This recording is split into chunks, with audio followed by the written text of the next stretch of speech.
আজ 15 মে 2024 খ্রিস্টাব্দ, পহেলা জ্যৈষ্ঠ 1431 বঙ্গাব্দ এবং 6 জিলকদ 1445 হিজরি। আকবর হোসেন পাঠান দুলু, যিনি ফারুক নামে অধিক পরিচিত, তিনি ছিলেন একজন বাংলাদেশী চলচ্চিত্র অভিনেতা, প্রযোজক, ব্যবসায়ী ও রাজনীতিবিদ। তারই প্রয়াণ দিবস আজ।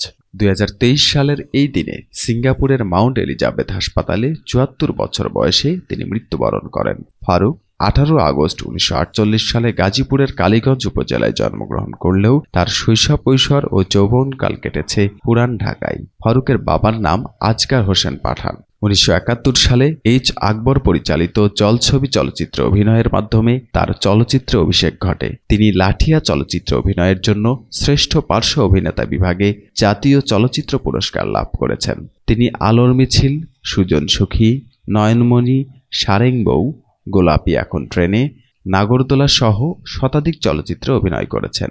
তিনি 2006 সালে বাচসাস পুরস্কার, চলচ্চিত্র ব্যক্তিত্ব হিসেবে আজীবন সম্মাননা পুরস্কার এবং 2016 সালে জাতীয় চলচ্চিত্র পুরস্কারে আজীবন সম্মাননা পুরস্কার সহ জাতীয় চলচ্চিত্র পুরস্কার অর্জন করেছেন।